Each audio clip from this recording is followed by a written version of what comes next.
Alright, with 1,000 subs, I definitely have to give a bit of a thank you, and definitely need to head back to old classic Yu-Gi-Oh! With my top 10 favorite Yu-Gi-Oh! Classic cards, mostly with the staples, because we definitely used a lot of these back in high school. And these were some of my personal favorite staples back in high school days, and I have to say, we definitely came a long way, with most of these staple cards being barely used nowadays because most of them are barely good, or are still considered decent, but considered for many other deck reasons that you need to run other stuff or more searchable stuff, you can't really exactly have space for tech cards. But anyway, these are my top 10 personal favorites of classic Yu-Gi-Oh! Staples that even some of them turn into a series. And I'm going to be ranking them based on my own personal opinion as well, so you can always have yours. And yes, I will be putting banned cards in the list as well, along with certain cards that are classic before they were errata. And I'm going to put it in back in the day perspective rather than modern day perspective on their current errata. And yes, they will be spells and traps. But anyway, let's begin. So on the bottom of my list, which is number 10, it's Magic Cylinder, a classic old Yu-Gi-Oh card that kinda can win you games, and that's why I actually like this card. Now the only thing is, because this only negates one attack, back in the day if your opponent has a full-on board and this part doesn't really finish off your opponent, or the part where if your opponent decides to spam with the smaller ones first and you're trying to wait for the big one, this could actually end up making you lose the game more so than anything. But it was a fun little tech card to basically kill your opponent back in the day, especially if they attack you and they did not expect a Magic Cylinder or they have to take the risk. This was definitely a funny way to basically win games. In fact, this was even used in Yu-Gi-Oh! Vrains as a modern Yu-Gi-Oh! Anime, which was actually kind of funny to me. But it's mainly for the reflecting back damage to your opponent type effect is why I actually kind of like this card more than certain other cards, and it makes this to my top 10.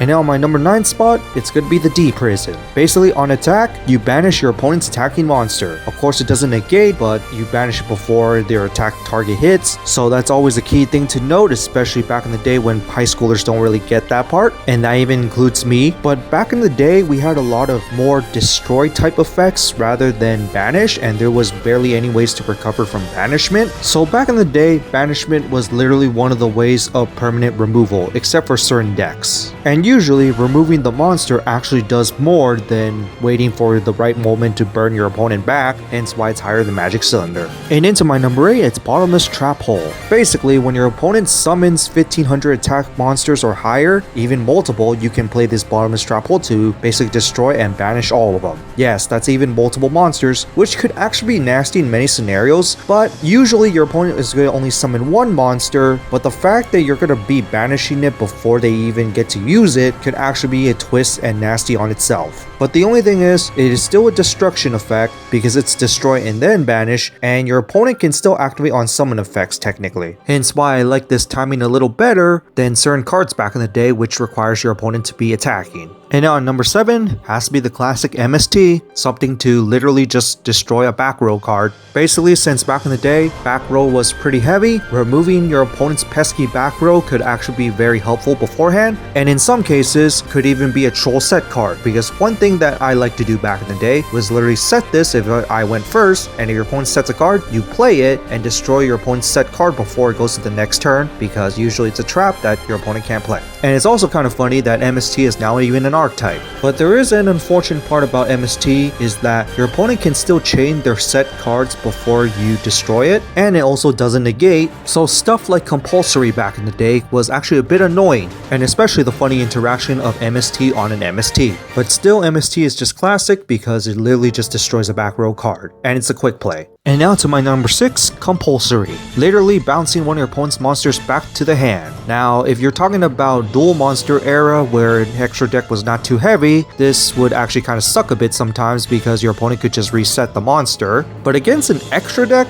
that is usually quite annoying because usually your opponent will need to reset those materials, which is more resources, just to get back that monster. Especially since, back in the day, bouncing back to your hand might be a little more effective than actually destroying, because destroying actually can trigger some effects. Bouncing back is just another effective way of removal, especially on an extra deck, which is even more annoying. And it's also a card that you could technically activate at any moment, because as long as there's a monster that you want to bounce back, or even can bounce back, and your opponent tries to destroy this, you could just activate this beforehand and literally bounce that card back before it gets destroyed. Hence why I still overall kind of like this card, card, even though it's not played anymore just because it's a trap. And now to my number 5, which is a classic trap that has been used in pretty much all of the Yu-Gi-Oh anime, which is Mirror Force. That can even be a modern day good tech card, mainly because it literally nukes your opponent's board of attack position monsters when they attack you, which in a way is also good in modern day because of link monsters. Yes, it still destroys, but this was literally a card, even back in the day, that literally punishes your opponent for setting up a big board. And even at one point was probably hit if I remember. And in a way, it was an alternate to Regeki. But now, of course, in modern Yu-Gi-Oh, you don't really want to be running this as much, as your opponent can destroy this beforehand, which is actually one of the slow parts when it comes to Mirror Force, especially since you had to wait on attack. But you also got modern day support that can help out the Mirror Force a bit, and they made a whole series of it too, so that's another cool, awesome thing. In which to the number 4, this is going to be a trio for pretty similar reasons: Heavy Storm, Harpy's Feather Duster, and Giant Trunade. Heavy Storm nukes all spells and traps, Harpy's Feather Duster only does it to your opponent, and Giant Trunade returns all the back row back to the hand. Mainly put in the same ranking for its back row removal, and arguably Harpy's Feather Duster is technically the best one because it completely destroys your opponent's back row and nothing on your side. But in modern day, destroying your own back row isn't entirely too bad, especially if you have pendulums, hence why Heavy Storm might still be banned. Even though arguably Harpy's Feather Duster is technically better, there are in some scenarios in certain decks, Heavy Storm is still better. And then there's Giant Trunade, basically another card to remove back row back in the day, although of course back row not being relevant as much as modern standards. But the part that makes Giant Trunade kinda equal ranking here is the part where the cards go back to your hand. In modern day Yu-Gi-Oh, rebouncing certain cards just to reactivate them, especially if they're pendulums, might actually be a bit nasty. Yes, your opponent gets stuff back as well, but considering that it removes the back row just like the other one, I have to put them in equal ranking, and even though it's not as effective as the other one, arguably it could be almost as effective just for putting the cards back to your hand because of other reasons like costs. And even in modern day, Trunade could actually be looped with certain cards, while Heavy Storm could trigger some of your own effects, and Harpy's Feather Duster is more of a tech option than anything. And now to my number 3, it's time to destroy the monsters instead with Dark Hole and Regeki. Two classic spells that literally destroys monster board. In Regeki's case, of course, just your opponent's monster, and in Dark Hole's case, it'll be everything. Which, funny enough, there is some support for Dark Hole as well. But of course, back in the day, this was a way to basically punish your opponent for having a big board once again, but as a spell, and you don't need to wait for an attack, unlike Mirror Force. Basically, it was just a spell that you could activate at any moment that can even waste your opponent's negates. Hence why these are up high on the list, because they were actually awesome cards back in the day that would literally punish your opponent for having even a big board. And even takes care of pesky monsters, which was another awesome thing. Now, arguably Regeki is of course better, but because of modern day Yu-Gi-Oh, depending on the deck, destroying your own stuff once again can trigger your own effects, hence why they're just an equal ranking, because they both basically serve the same purpose, but depending on the deck, it could actually act as an extra bonus, so that's why I put them in equal ranking. But back in the day, Dark Hulk does also punish you as well, especially if you have a monster that you kinda like, but your opponent has a lot more bigger monsters, you might have to take the risk. And now to my number 2, it is Monster Reborn, a classic spell that could literally reborn a monster, no matter how strong it is, on either graveyard, and still one of the classic cards that can only be played as a one-of. More so as a modern day tech option than anything, but the fact that you could even bring back your opponent's stuff, and rarely any cards do this, makes this feel a little more unique, especially if you can bring back one of your opponent's big ass boss monsters without any restriction is always very nice, especially since technically Monster Reborn belongs to an archetype, aka Winged Dragon of Ra, and even been played in modern Yu-Gi-Oh anime as well, making it feel a little more unique. And I really mainly love the fact that you can literally bring back anything without much of a restriction, unless the monster has a restriction on it. So it's just basically a classic card that became for my number 2.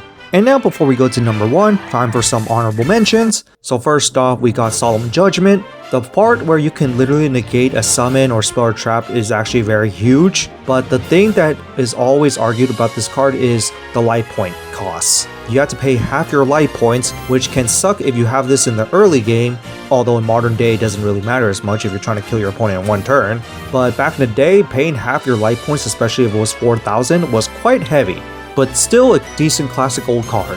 And then there's Skill Drain, which is actually quite effective back in the day, but once again, also punishes yourself because you're negating your own monster effects, but mass negating your opponent's board is definitely nice. But also the part where, depending on the deck, especially if you're playing a normal monster heavy deck, the skill drain is of course pretty decent. And of course there's also Imperial Order and Royal Decree, which does negates on the spells, and Royal Decree with the traps. Although Imperial Order makes you pay 700 life points, and back in the day you can either destroy it or just pay the life, but modern day you can't do it. Especially in modern day, Imperial Order is technically even stronger than Royal Decree, just for the fact that spells are more relevant than even traps. But the part that it also punishes you is also why it's on honorable mentions, because this is more of a tech card than anything, and sometimes you don't really want to risk negating your own stuff either. And now finally to my number 1, it's good to be a pair, being Pot of Greed and Graceful Charity. Now why it's not going to be a solo Pot of Greed being the best card, or even Graceful Charity, is because Pot of Greed, no restriction, draw 2 cards. Pretty boring, but it's definitely a very good classic card because it has no restriction attached to it for a draw 2.